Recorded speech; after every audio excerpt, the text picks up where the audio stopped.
বিবি রাসেল আন্তর্জাতিক খ্যাতিসম্পন্ন এই ফ্যাশন ডিজাইনার ও মডেল ১৯৭৬ সালে লন্ডন স্কুল অব ফ্যাশন থেকে গ্র্যাজুয়েশন সম্পন্ন করেন এবং সেই থেকে ফ্যাশন ডিজাইনিংয়ে খ্যাতি অর্জনের পাশাপাশি বিশ্বের নামকরা সব ব্র্যান্ডের মডেল হিসেবে ধাপে ধাপে পরিণত হন সুপার মডেলে। ঝলমলে এই ক্যারিয়ার ও বিশ্বময় তার ফ্যাশনের ব্যাপক সুনাম ও চাহিদা থাকা সত্ত্বেও কর্মক্ষেত্র হিসেবে বেছে নেন নিজের দেশের অবহেলিত তাঁত শিল্পকে এবং তাঁতিদের অর্থনৈতিক উন্নয়নের মাধ্যমে দেশের একটি বড় অংশের অর্থনৈতিক উন্নয়ন ঘটানো সম্ভব বলে তিনি মনে করেন এবং সেই লক্ষ্যেই তিনি কাজ করে চলেছেন। বিবি রাসেলের স্টাইল, ফ্যাশন, কাজের ধরন আন্তর্জাতিকভাবে এতই সমাদৃত যে উনার উপর সোনিয়া কিরপালানি নির্মিত ফিল্ম সিল্ক সিনার্জি ২০১১ সালে বায়োগ্রাফি ফিল্ম ফেস্টিভ্যাল অডিয়েন্স অ্যাওয়ার্ডে ভূষিত হয়।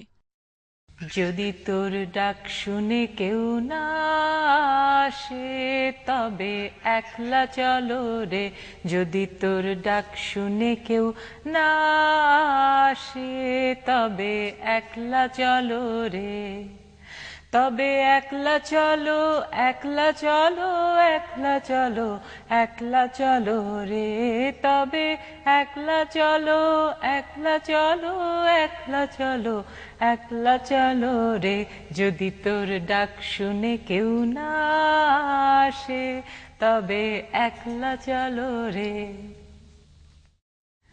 শুধু দর্শক মণ্ডলী, আপনাদের স্বাগত জানাচ্ছি বিপাশার অতিথি দেখবার জন্য। আজ আমার যিনি অতিথি বিবি রাসেল। বিবি আন্টি, আমার বলতে বাধা নেই যে আমি ভীষণ গর্ব অনুভব করি যখন ভাবি যে মাতৃসূত্রে একটা সূক্ষ্ম আত্মীয়তার সম্পর্ক আমাদের আছে, বাবার দিক দিয়েও, কিন্তু বাবার দিক থেকেও। অনেক দিনের আশা ছিল যে আপনি কখন আপনার ব্যস্ততা একটু কমবে এবং আপনি আমার অতিথি হবেন। তোমাকে বলেছিলাম হলে তোমারটাই আসবে প্রথম, দেখো কথা রেখেছে। অনেক ধন্যবাদ বিবি আন্টি। আপনি আসলে আপনাকে যে প্রশ্নগুলো করতে চাই সেটি আসলে আমাদের সবার জানার জন্য যে আপনি কত বড় কাজ করছেন। আপনি লন্ডন স্কুল অফ ফ্যাশন থেকে আপনি পাশ করে আপনি ঝলমলে ক্যারিয়ার ছিল, আপনার কর্মক্ষেত্র তেমনই ছিল। সেই সময়টাতে আসলে আপনার ভেতরে কি কাজ করছিল যে আপনি একেবারে তৃণমূল পর্যায়ে গিয়ে এদেশের কুটির শিল্পকে পুনর্জাগরিত করার জন্য আপনি কাজ করেছেন? আসলে আমি যে ফিরে এসেছি এটা তো একদিনের ডিসিশন না, যেহেতু আমি একটা বাঙালি মেয়ে, আমার শৈশবটা বাংলাদেশে, টিনেজটা বাংলাদেশেই কেটেছে। তারপর যখন আমি বাইরে গেলাম পড়তে, আমি যে কলেজে পড়েছি আমি প্রথম বাঙালি, দুই বেঙ্গলের মিলে। আর তারপরে অন্য ক্যারিয়ার যখন করলাম, মানুষ খুব অবাক হতো, বাংলাদেশি মেয়ে হাসতে পারে, কথা বলতে পারে, যেমন রবি ঠাকুর, নজরুল, জীবনানন্দ দাশ, শেক্সপিয়ার, টলস্টয় এগুলিও জানে। তো আমি ভাবতাম তোমরা বাংলাদেশ সম্বন্ধে কি ভাবো? মানুষ ভাবে বন্যায় ভেসে যাচ্ছে, দারিদ্র, দুর্ভিক্ষ, মানে একটা ছবি যে দেখানো হয়, এই যে দারিদ্রের মধ্যে একটা পজিটিভনেস আছে, তাদের দুটা চোখ জল জল করে দুটো তারা, আমি তো ওটা দেখে বড় হয়েছে।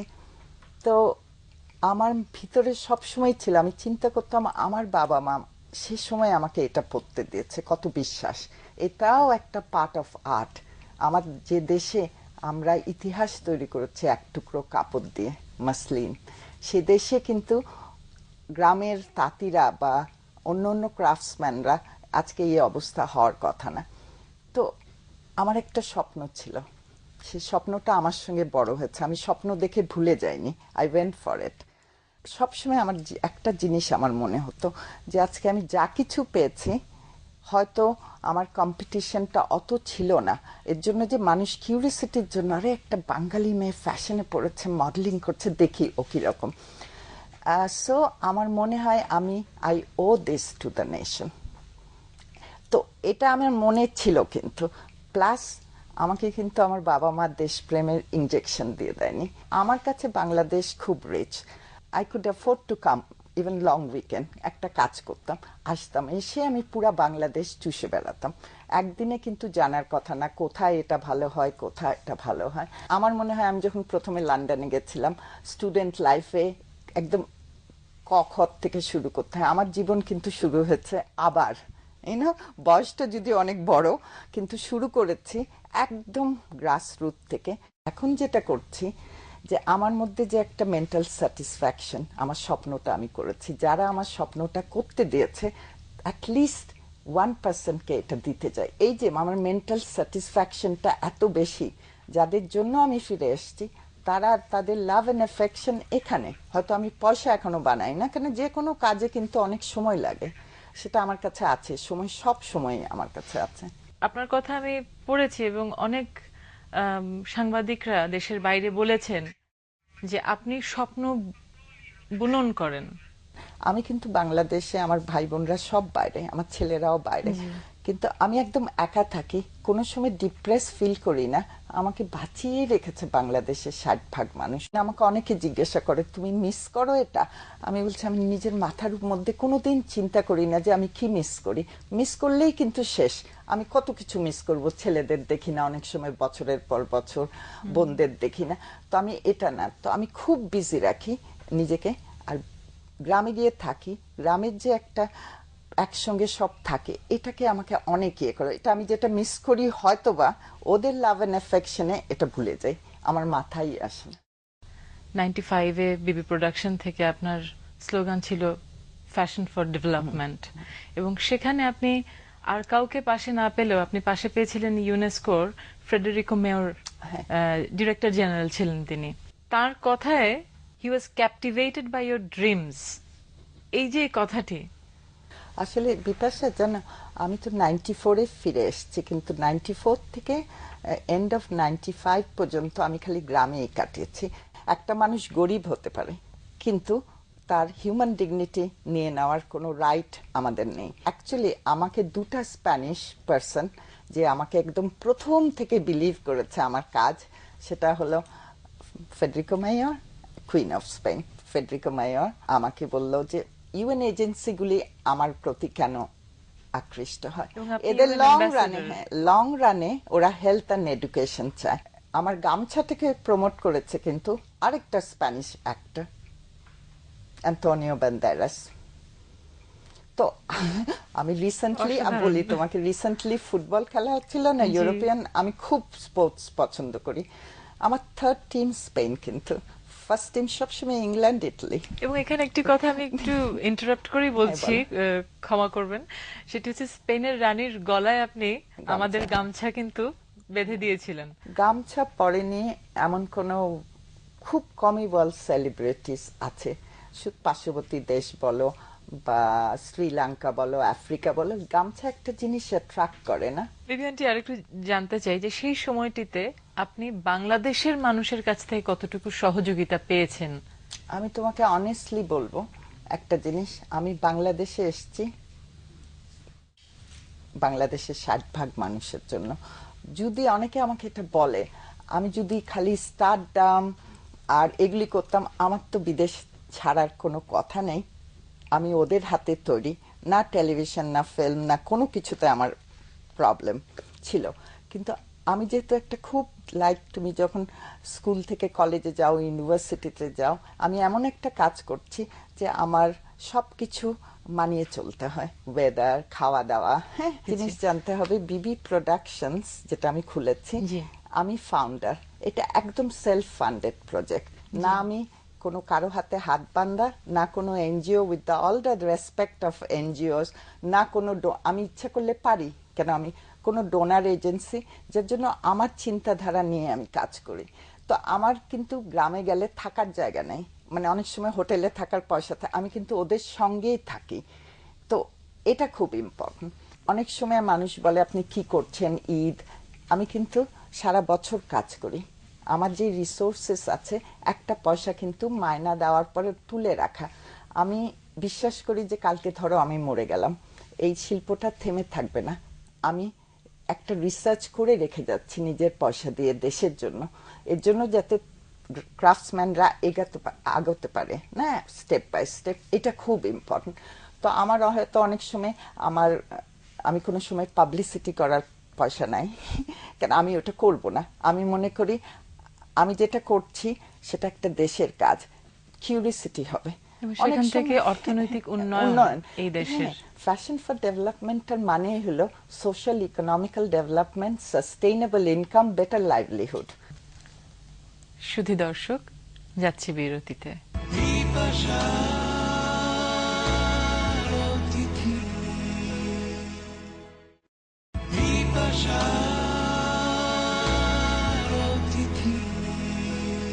ফিরে এলাম বিরতির পর।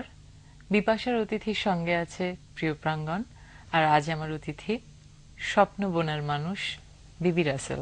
বিবি আন্টি, আপনি তো একই সাথে আসলে যে তাঁতিদের যারা মহিলা আছেন তাদের স্বনির্ভর হওয়ার ক্ষেত্রে নিশ্চয়ই। আপনি ভূমিকা রাখছেন, এবং দারিদ্র্য দূরীকরণ যেটি, যে এই যে তাঁত শিল্পের উন্নয়ন এবং আধুনিকায়নও করছেন হ্যাঁ, একই নিশ্চয়ই। আমি সাথে। কালারের মধ্যে, ডিজাইনের মধ্যে তোমার করতেই হবে ডাইভার্সিফাইড। একটা জিনিস জানো বিপাশা, তুমি একটা তাঁতিকে কাজ দিলে তাঁতি কিন্তু তাতে বসে, তার আগে কিন্তু 8টা স্টেপ হয়ে আসে। তার মানে তুমি একটা ফ্যামিলিকে সাস্টেইনেবল ইনকাম দিচ্ছ। সবাই ফ্যামিলি মেম্বার্স কাজ করছে, কিন্তু খালি তাঁতি না। আমরা যেটা আগে ভাবতাম তাঁত, তার আগে রং করা হয়, চরকা, নাটাই, তারপর সবকিছু করা হয়। জি, এবং আপনি যেসব বিষয়ে আপনি গুরুত্ব দিয়েছেন সেটা হচ্ছে ম্যাস প্রোডাকশন এবং simplification, division of work, cost control, শিল্পসম্মত নকশা এবং মার্কেটিং টুলস। হ্যাঁ, মার্কেটিং টুল। আরেকটা জিনিস যেটা খুব ইম্পর্টেন্ট, এখন তো সব গ্রিন ইকোনমি, গ্রিন, আমি কিন্তু সব সময় একটা তাঁতি আর একটা, আমাদের মেইন অকুপেশন কি কৃষি না, কৃষক আর তাঁতি কিন্তু পাশাপাশি থাকে। তো অনেক সময় আমি ওদের সময় নিয়ে বুঝাই, তোমরা এই কেমিক্যাল ইউজ করো না, এটা যদি খেতে যায় আমরা কিন্তু পয়জন খাচ্ছি। এনিওয়ে আজকে কিন্তু আমরা সব পয়জন খাচ্ছি। তো এই ওয়েস্টটা যদি ওদিকে যায়। এই অ্যাওয়ারনেসটা দেই। তুমি যদি চলতে থাকো, তুমি কিন্তু অনেক মানুষ তোমার সঙ্গে, এই যে একটা ফিলোসফি। আমি কিন্তু আমার ওই যে ফিল্ম সিল্ক অ্যান্ড সিনার্জিতে লাস্ট এন্ডিংই বলছি রবি ঠাকুর ওই গানটা আমার জন্যই লিখে গেছে। এবং আমি না জেনেই কিন্তু আজকে সেই গান দিয়ে শুরু না, করেছি। আমার মনে হচ্ছে যে এটাই তোমার আসলে চলতে হবে, তোমার ওয়েট করতে হবে না। আমিও তো অনেক ভুল করি, তুমি চলতে চলতে তুমি কিন্তু অনেক সাথী পাবে। বিভানটি, আপনার অনুমতি নিয়েই বলতে চাই যে প্রথম থেকে আরেকজন মানুষের কথা আমি জানি আপনি বলেছিলেন, যিনি আপনার সাথে আছেন এবং ছিলেন, আমাদের অত্যন্ত শ্রদ্ধেয় নোবেল বিজয়ী অধ্যাপক ডক্টর মোহাম্মদ ইউনূস। তাকেও আমি দেখেছি বা দেখি আমরা সবসময় এই গ্রামীণ চেক বা তাঁতের কাপড় ব্যবহার করেন উনি। আমার সব দেশের সুন্দর জিনিস ভালো লাগে, কিন্তু আমি চাচ্ছি বাংলাদেশ একখানে দাঁড়াক, যেমন আমাদের হ্যান্ডলুম, আমাদের ক্রাফট, যার জন্য আমি যদি নিজে এটা পড়ি, যেমন ইউনূস ভাইও পড়ে, অনেকেই পড়ে, তাহলে কি হয়, ওদের মধ্যে একটা স্পার্কল হয়, ওদের মধ্যে একটা কনফিডেন্স হয় যে আমি জানি না এই 17 বছরে কেউ আমাকে অন্য কোনো কাপড় পরতে দেখেছে। এটা না যে আমি পরি জোর করে, আমার ভালোও লাগে, নিজের থেকে নিজের বিশ্বাসটা আছে। কেন আমি যখন বাইরে থাকতাম অনেক কিছু পড়েছি, তখনও কিন্তু আমার কিছু না কিছু থাকতো, আর এখন তো আমার ভালোই লাগে। আর অনেক সময় তাঁতিরা বলে, আপা দেখেন এটা আমরা নিজেরা ডিজাইন করে করেছি, তখন তো আরো ভালো লাগে যে ওরা নিজেরা, মানে অ্যাকচুয়ালি বিপাশা, ওদের যদি আমাদের মতন সুবিধা থাকতো বা অপরচুনিটিস থাকতো পড়াশোনা করা, ওদের আইকিউ, দে আর জিনিয়াস। ওরা কিন্তু পুরো ওয়ার্ল্ডকে দেখিয়েছে ওদের হাতে জাদু আছে, অ্যাবসলিউটলি। এবং 96 আপনি প্যারিসে যে ফ্যাশন শোটা করেছিলেন, সেটি ছিল weavers of Bangladesh. Weavers of Bangladesh. সেটি একটি ভীষণ সাকসেসফুল ওটাই ফার্স্ট ফ্যাশন শো আমার ছিল, বড় show। ইউনেস্কোর পক্ষ থেকে হয়েছিল ওটা ওখানে। তো এত অসাধারণ হতে পারে কাপড় বা আউটফিটস, এই আমাদের সাধারণ তাঁত দিয়ে অসাধারণ কিছু হতে পারে। আমাদের তাঁতিরা, আমাকে অনেকে বলে আপনি অন্য দেশে যান, most of the countries, Africa, Latin America, India, Sri Lanka, সব দেশ, এখন দেখো আর্জেন্টিনা, পেরু, চিলি, মেক্সিকো সব ওয়েট করে আছে। তারা কিন্তু আমাকে ডাকছে আমার এই বাংলাদেশের কাজের জন্য। তুমি বিশ্বাস করো, এটাকে যদি আমরা প্রমোট করি, এটার যদি কিছু সাবসিডিয়ারি থাকে, এদের রিসোর্সেসে হেল্প হয়, এরা কোথায় যেতে পারবে? আমার তো বাংলাদেশের কাজের জন্য এই পুরো ওয়ার্ল্ড আমাকে ডাকছে। আমি বুঝতে পারছি না আমরা এটাকে কেন আরো প্রমোট করি না। যে পলিসি মেকারস যারা, তারা কেন এই বিষয়টিকে গুরুত্ব দিচ্ছেন না? এখন এটা নিয়ে অত চিন্তা করি না বিপাশা। 17 বছর এমন কোন, তুমি যদি বলো যে গ্রাম বাংলা বাঁচিয়ে দিবে, আপনি ছাদের উপর থেকে ঝাঁপ দিয়ে আপনার লাইফ দিয়ে দেন, আমার 2 সেকেন্ড লাগবে। আমি কোন দিকে, এমন হতে পারে সব ফাইন্যান্স সব দিকে আটকিয়ে রেখেছে। আমি তো জানি না, আমি এটা নিয়ে চিন্তাও করি না। আজকে আমি যেটুকুন আমার নিজের যেটুকুন সময় আছে আমি এটা করতে চাচ্ছি। আমি জানি যে 13th সেঞ্চুরিতে আমরা মসলিন বানিয়েছিলাম, আজকে সেই মসলিন হচ্ছে না, সুতোই কাটতে পারে না কেউ। আমি যেটা করেছি আমার নিজের চেষ্টায় হয়তো এক ফোঁটা, আমি চাই না এদের আবার 100 ইয়ার্স বসতে হোক। এরা যাতে কন্টিনিউ করতে পারে তার জন্য আমার যতটুকুন সাধ্য বা আমার ব্রেন আছে আমি অ্যাটলিস্ট নেক্সট 50 ইয়ার্সের রিসার্চ করে যাচ্ছি। এটা আমার জন্য খুব ইম্পর্টেন্ট। এই মুহূর্তে বাংলাদেশের তাঁতিরা কি ধরনের সমস্যার ভেতরে আছে? সমস্যা যেটা রিসোর্সেস। তুমি আজকে ধরো তোমার কাছে যদি তুমি যেমন লিখছো, আমি একদম খুব সিম্পল উদাহরণ দেখাচ্ছি। তোমার কাছে অনেক পেপার থাকলে তুমি সুন্দর করে, তোমার কাছে যদি একটা কাগজের মধ্যে সব লিখতে হয় তুমি কিন্তু অনেক উল্টা পাল্টা করে লিখবে। এদের তো পয়সা, এরা দিন আনে দিন খায়। এরা যখন করে অল্প পয়সা দিয়ে রং কিনে। ওরা যদি এদের যদি রিসোর্সেসের একটা সাবসিডিয়ারি থাকতো, তুমি তো প্রতিটা প্রোগ্রাম এই শাড়ি পরে করবে না, করলে মানুষ টেলিভিশন অফ করে দেবে। সেরকমই রঙের বৈচিত্র্য, ডিজাইনের বৈচিত্র্য, এদের এইসব অ্যাসিস্ট্যান্স, আমার হেল্প শব্দটা ভালো লাগে না, অ্যাসিস্ট করতে হবে, এগুলি নাই তো। এরা যা পারছে, বা আমাদের পার্শ্ববর্তী কান্ট্রিজগুলি এরা এমন নিয়ে নিয়েছে না ফিল্ম সিরিয়াল এগুলিতে, ওরা ভাবছে ওগুলিই বিক্রি হবে, যার জন্য এদের কোয়ালিটি বা এদের মার্কেটিং এ কোনো হেল্প নাই। এগুলি যদি হতো আমরা কিন্তু আরো এগিয়ে যেতে পারতাম। আমার মনে হয় যে এখনকার যারা তরুণ তাদের আসলে আমার মনে হয় যে এগিয়ে আসা উচিত। এখানে তরুণ দর্শক যারা আছেন, আমার মনে হয় যে একলা চলোর দিন শেষ হওয়া উচিত এবং বিবিআন্টির পাশে আমরা দেখতে চাই আরো অনেক মানুষ যারা আমাদের ঐতিহ্য এবং আমাদের তাঁত, আমাদের কুটির শিল্পকে সংরক্ষণ করবেন এবং আধুনিকায়নের মিশেলে বিশ্বের দরবারে উপস্থাপন করবে। আপনি কি মনে করেন? এটা তো খুবই প্রয়োজন। প্রজন্মই ভবিষ্যৎ, শুধু বাংলাদেশের না, পুরা পৃথিবী। কিন্তু তোমার জানতে হবে জিনিসটা এখন খাদিটা কি তাঁত কি, এটার মধ্যে ডিফারেন্স। তুমি ম্যাকডোনাল্ড খেয়ে ভাবছো তোমার মার হাতের রান্না খাচ্ছ, সেটা কিন্তু না। এই ডিফারেন্সগুলি তরুণরা তখনই জানবে যখন তুমি বুঝাবে। আমি কিন্তু কোনোদিন বলি না মেশিন মেড পাওয়ারলুমের কাপড় তুমি কিনো না, কেন একটা মার্কেট সবার জন্যই আছে। কিন্তু তাঁতের মধ্যে যে ডিফারেন্স, হাতের তৈরি জিনিস যে ডিফারেন্স, এই ডিফারেন্সটা আমাদের ইতিহাসগুলি ধরে রাখতে হবে। প্রজন্মের ইন্টারনেট প্রপার ইউজ করতে হবে। এখানে আমি আরেকটি প্রশ্ন আপনাকে করব, সেটি হচ্ছে যে ঐতিহ্যের সংরক্ষণ করাটা একটি জাতির জন্য, একটি দেশের জন্য কতটা জরুরি এবং কেন, আপনি যদি একটু বলেন। ঐতিহ্য এগুলি একটা খুব ইম্পর্টেন্ট ডেভেলপমেন্টের জন্য। আরেকটা জিনিস আজকে অনেক সময় শুনি বাবা মারা বলে ছেলে মেয়েরা এটা হয়ে গেছে, কিন্তু ঘরের শিক্ষা, আজকে তুমি ঘরে তোমার ঘরে এরকম শিক্ষা পেয়েছো দেখেই কিন্তু তুমি বিপাশা হতে পেরেছো, বা অফকোর্স তোমার স্টারডামে হয়তো এখানে, কিন্তু তোমার দুটো পা মাটিতে আছে। এটা কিন্তু খুব ইম্পর্টেন্ট, ঘরের শিক্ষা। সুধী দর্শক, এবার যাচ্ছি বিরতিতে।